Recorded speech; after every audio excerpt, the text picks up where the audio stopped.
Hello दोस्तों, आपका स्वागत है आपके अपने यूट्यूब चैनल सुपर इंस्टीट्यूट में। तो आज हम बात करने वाले हैं एमपी फॉरेस्ट गार्ड, वन रक्षक और जेल प्रहरी में 26 मई शिफ्ट 1 में जितने भी क्वेश्चन पूछे गए हैं जीके एवं साइंस के, उस पर हम डिस्कस करने वाले हैं। तो चलिए स्टार्ट करते हैं। आज का पहला क्वेश्चन, भारतीय रेलवे के जनक के रूप में किसे जाना जाता है? तो इसका राइट आंसर क्या हो जाएगा? लॉर्ड डलहौजी को जाना जाता है।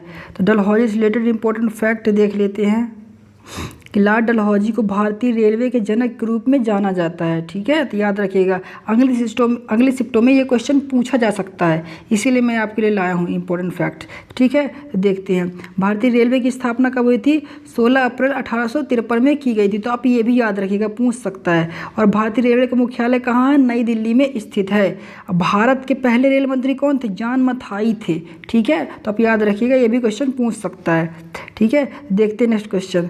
तो स्वतंत्र भारत के लिए पहला रेल बजट किसने क्या कहते हैं पेश किया था? किसने किया था? जॉन मथाई ने नवंबर 1947 को पेश किया था। तो आप ये भी याद रखिएगा। और देख लेते हैं, भारतीय उपमहाद्वीप पर पहला रेलवे, गलत टाइपिंग है, रेल जो थी बॉम्बे से थाने तक 21 मील की दूरी तक चलाई गई थी। ठीक है, तो आप ये याद रखिएगा। नेक्स्ट क्वेश्चन देख लेते हैं कि हॉलीवुड फिल्म आयरन मैन और स्पाइडरमैन का डायरेक्टर निर्देशक कौन था? ठीक है, तो इसका राइट आंसर क्या हो जाएगा? जॉन फेवरो आयरन मैन और केम्प पावर्स स्पाइडरमैन थे। तो आप ये भी याद रखिए, क्वेश्चन पूछा गया था। ठीक है, तो नेक्स्ट क्वेश्चन देख लेते हैं कि टेड्रोस अधानोम, ठीक है, तो ये लिखा है टेड्रोस एड्रेनाम गैब्रियस किस संगठन के अध्यक्ष थे? ठीक है, तो ये WHO के क्या है? अध्यक्ष है। ठीक है, टेड्रोस अधानोम। ठीक है, ये फुल नाम लिखा है उसका। ठीक है, तो आप याद रखिएगा। ठीक है, तो WHO के क्या है? अध्यक्ष है। ठीक है, अब WHO से रिलेटेड कुछ इंपॉर्टेंट फैक्ट्स देख लेते हैं। ठीक है, तो विश्व स्वास्थ्य संगठन WHO का मुख्यालय कहाँ? स्विट्जरलैंड जिनेवा में स्थित है। तो ये भी याद रखिएगा, अगले शिफ्टों में ये क्वेश्चन पूछ सकता है। देखते हैं, और टेड्रोस एधानोम विश्व स्वास्थ्य संगठन के कौन महानिदेशक की भूमिका में पहले गैर चिकित्सक और कौन थे? अफ्रीकी थे। तो ये भी पूछ सकता है, पहले अफ्रीकी कौन थे जो भी अध्यक्ष बने WHO के? तो कौन हो जाएंगे? टेड्रोस अधानोम हो जाएंगे।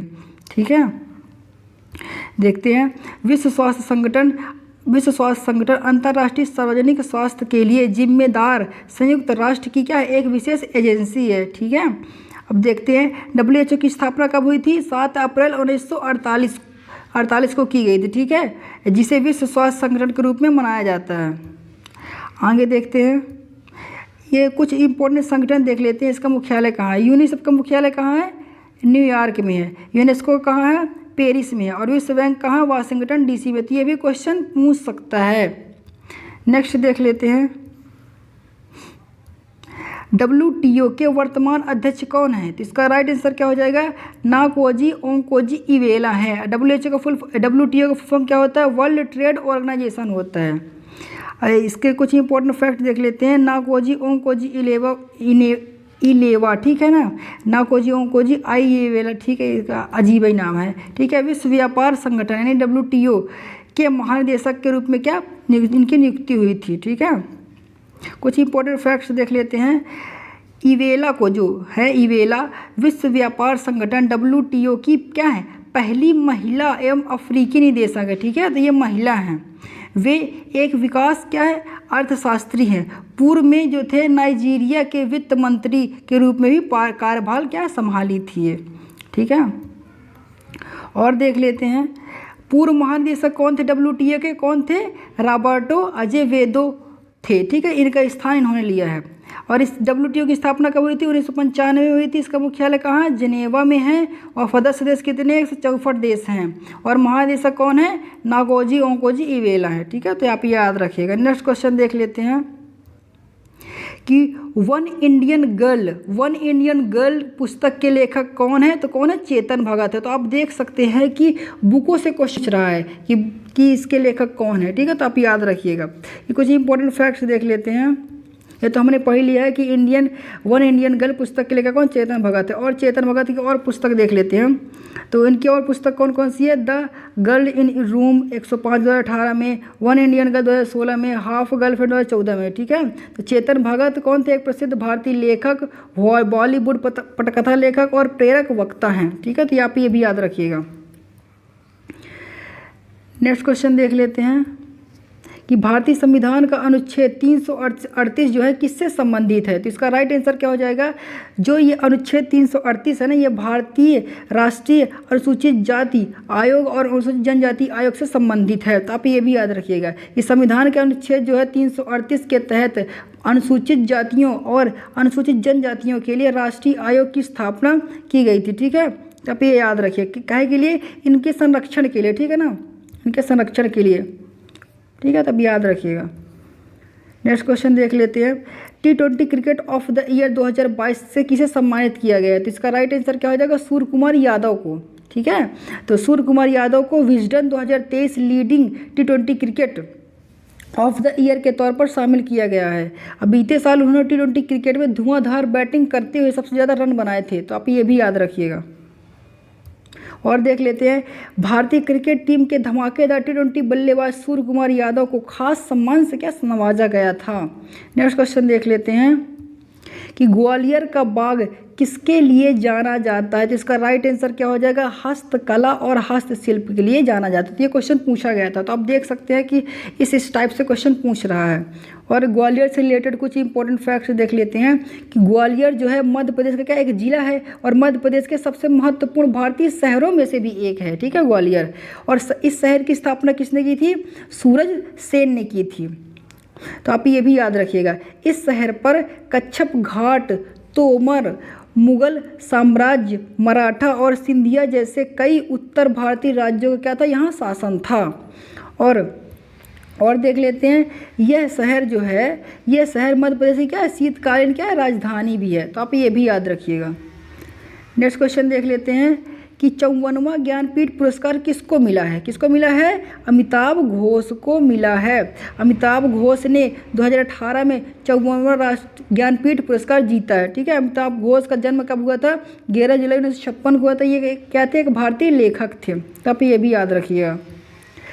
वह अपने अंग्रेजी भाषा के ऐतिहासिक उपन्यास के लिए क्या सबसे ज़्यादा क्या प्रसिद्ध है? ठीक है, तो आप ये भी याद रखिएगा। जी शंकर कुरूप जो मलयालम कवि हैं, वह पहले भारतीय लेखक थे जिन्हें उनके संकलन ओडकुच्छल के लिए ज्ञानपीठ पुरस्कार दिया गया थे, पहले थे। ठीक है, तो आप ये भी याद रखिए। अब पहली महिला ही पूछ सकता है। ठीक है, तो आप ये भी देख लीजिए। पहली महिला पुरस्कार विजेता कौन थी? आशापूर्णा देवी थी। ठीक है, जिसे उपन्यास प्रथम जो उनका प्रथम उपन्यास था कौन सा था? प्रतिश्रुति के लिए सम्मानित किया गया था। ठीक है, ज्ञानपीठ पुरस्कार। आप ये याद रखिएगा। नेक्स्ट क्वेश्चन देख लेते हैं।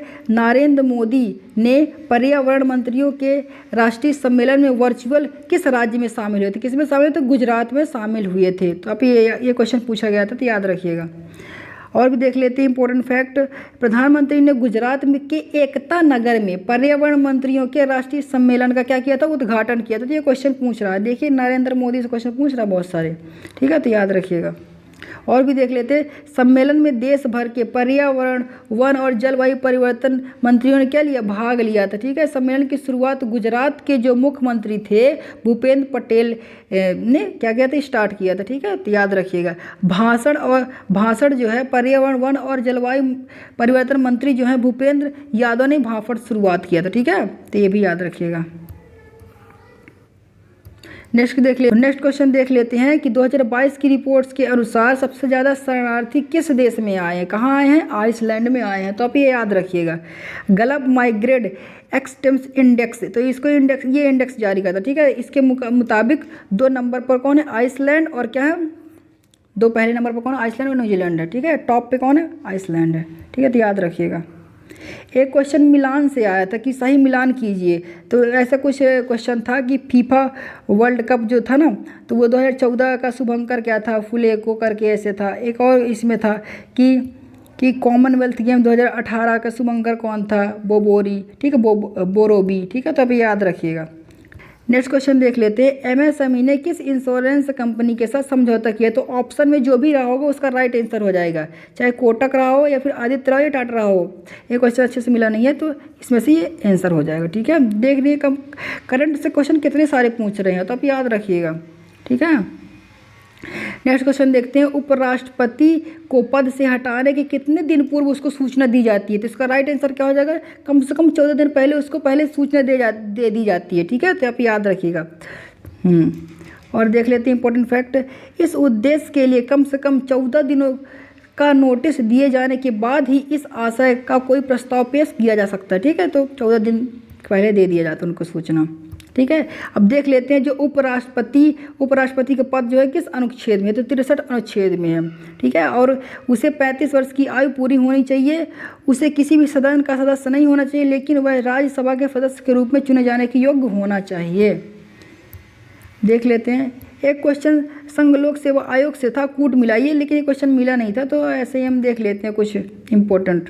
ठीक है, स्वतंत्र भारत के पहले अध्यक्ष कौन थे, HK कौन थे, कृपलानी थे। ठीक है, संघ लोक सेवा आयोग के प्रथम अध्यक्ष कौन थे, सर रॉस वाकरकर थे। ठीक है, संघ लोक सेवा आयोग के, तो यहाँ पे याद रखिएगा। और देख लेते हैं कि सर रॉस वाकरकर ठीक है, सर रॉस वाकरकर लोक सेवा आयोग की स्थापना पहली बार 1 अक्टूबर 1926 में की गई थी। ठीक है, तो आप याद रखिएगा। कृपलानी जो थे संघ लोक सेवा आयोग के पहले भारतीय कौन थे, अध्यक्ष थे। ठीक है, उन्होंने अप्रैल 1947 से पदभार ग्रहण किया था और जनवरी 1949 तक इस पद पर बने रहे, तो आप ये याद रखिएगा। नेक्स्ट क्वेश्चन देख लेते हैं कि आंध्र प्रदेश का एक प्रमुख नृत्य कौन सा है, तो कौन सा हो जाएगा, कुचिपुड़ी। ये क्या है, एक शास्त्रीय नृत्य। ठीक है, जो आंध्र प्रदेश में होता है। ठीक है, और देख लेते हैं आंध्र प्रदेश का एक प्रमुख शास्त्रीय नृत्य कौन सा है, कुचिपुड़ी है। ठीक है, और नेक्स्ट देख लेते हैं कि इसमें और कौन कौन से क्वेश्चन बन सकते हैं, तो आंध्र प्रदेश के प्रमुख नृत्य कौन कौन से हैं, कुचिपुड़ी हो जाएगा, विलासिनी हो जाएगा, नाट्यम। ठीक है, आंध्र नाट्यम हो जाएगा, भामाकल्पम हो जाएगा, वीर नाट्यम हो जाएगा, दप्पू हो जाएगा, टप्पेला गुल्लू हो जाएगा, लंबाड़ी, धीमसा, कोलट्टम, बुट्टा, वोम्बलू। ठीक है, तो आप याद रखिएगा। नेक्स्ट क्वेश्चन देख लेते हैं, किस राज्य में हाल ही में अंबेडकर जयंती को समानता दिवस के रूप में मनाने का क्या किया, फैसला किया, तो इसका राइट आंसर क्या हो जाएगा, तमिलनाडु राज्य ने फैसला किया है। तो तमिलनाडु के मुख्यमंत्री कौन है, MK स्टालिन ने विधानसभा में घोषणा की है कि 14 अप्रैल को अंबेडकर की जयंती इस साल से समानता दिवस के रूप में क्या मनाई जाएगी। तो ये याद रखिए, बहुत इंपॉर्टेंट क्वेश्चन फिर से ही पूछ सकता है। नेक्स्ट क्वेश्चन देख लेते हैं कि प्रस्तावना सबसे पहले किस देश ने दी थी, तो कौन हो जाएगा, अमेरिका हो जाएगा। ठीक है, प्रस्तावना के साथ सबसे पहले अमेरिका संविधान की शुरुआत की गई थी। और देख लेते हैं, भारत सहित कई देशों ने इस प्रथा का क्या किया, पालन किया। ठीक है, प्रस्तावना शब्द संविधान के परिचय या प्रस्तावना को संदर्भित करता है। नेक्स्ट देख लेते हैं क्वेश्चन, मरुस्थल विकास कार्यक्रम किस वर्ष शुरू किया गया था, इसका राइट आंसर क्या हो जाएगा, 1970 से 1978 में शुरू किया गया था। तो मरुस्थल विकास कार्यक्रम 1970 में शुरू हुआ। यह कार्यक्रम केंद्र सरकार द्वारा राष्ट्रीय कृषि आयोग की सिफारिशों के तहत शुरू किया गया था। इस कार्यक्रम का उद्देश्य देख लेते हैं, प्रतिकूल जलवायु परिस्थितियों के प्रभाव को कम करने के लिए प्राकृतिक संसाधनों के माध्यम से पारिस्थितिक संतुलन बहाल करना और मरुस्थलीकरण को नियंत्रित करने के लिए किया गया था। ठीक है, तो आप याद रखिएगा। जीके और करंट अफेयर्स के लगभग सभी क्वेश्चन समाप्त हो चुके हैं। अब हम साइंस के क्वेश्चन पर चर्चा करते हैं। तो पहला क्वेश्चन देखते हैं कि स्टेनलेस स्टील किसका मिश्रण होता है, तो इसका राइट आंसर क्या हो जाएगा, लोहा, क्रोमियम और कार्बन का क्या होता है, ये मिश्रण होता है स्टेनलेस स्टील। नेक्स्ट देख लेते हैं कि बॉक्साइट किसका अयस्क है, बॉक्साइट किसका अयस्क है, एल्युमिनियम का अयस्क है। तो आप देख सकते हैं कि केमिस्ट्री में जो ये जो अयस्क होते हैं ना जितने भी, कि एल्युमिनियम का अयस्क क्या है, लोहा का क्या है, तो ये आप याद कर लीजिएगा, इससे क्वेश्चन बन रहे हैं। ठीक है, हम नेक्स्ट देखते हैं कि किसमें मैग्नीशियम नहीं पाया जाता है, तो ये भी क्या एक अयस्क है, मैग्नेटाइट। ये ऑप्शन था कि नहीं पाया जाता। ठीक है, तो ऐसे क्वेश्चन था, कुछ ऐसे रिलेटेड था, बच्चे लोग अच्छे से बता नहीं पाए हैं। तो 1 kg वाटर ओवर में कितना वजन होता, तो इस तरह का क्वेश्चन था, तो आप देख लीजिएगा। ठीक है, और नेक्स्ट देखते हैं, स्थिर अनुपात का नियम किसने दिया था, तो स्थिर अनुपात का नियम किसने दिया था, जोसेफ प्राउस्ट ने दिया था। किसने दिया था, जोसेफ प्राउस्ट ने दिया था। तो आप याद है, ये क्वेश्चन पूछा गया था। ठीक है, देख रहे हैं कि नियमों से क्वेश्चन पूछ रहा है। नेक्स्ट क्वेश्चन देख लेते हैं, अजैविक घटक का भौतिक कारक है। अजैविक घटक का भौतिक कारक क्या है? तो ये ऐसा क्वेश्चन पूछा गया है। तो आंसर क्या हो जाएगा? प्रकाश, वायु, मिट्टी, पोषक तत्व आदि एक पारिस्थितिक तंत्र के क्या है? अजैविक घटक है। तो ये क्वेश्चन पूछा गया था। नेक्स्ट देख लेते हैं, सिंदूर का दूसरा नाम क्या है? सिंदूर का दूसरा नाम क्या है? मर्क्यूरिक सल्फाइड है। तो आप ये भी याद रखिए। देख लीजिए दूसरे नाम से पूछ रहा है, अयस्क से क्वेश्चन पूछ रहा है, तो आप ध्यान से पढ़ लीजिएगा, नेक्स्ट टेस्ट में पूछ सकता है। नेक्स्ट देख लेते हैं, एक नियम से रिलेटेड कोई क्वेश्चन आया था और ऑक्सीजन से रिलेटेड कोई क्वेश्चन आया था और कार्बन डाइऑक्साइड से रिलेटेड कोई क्वेश्चन पूछा गया था। तो आप ये भी देख लीजिएगा।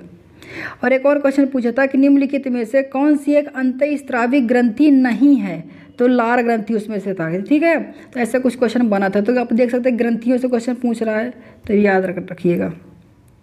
देखते हैं नेक्स्ट क्वेश्चन, पृथ्वी पर कितना प्रतिशत जल है? तो ये क्वेश्चन पूछा गया। तो कितना है? 71% है। देख लीजिएगा। एक बेरियम की संयोजकता से संबंधित क्वेश्चन आया था।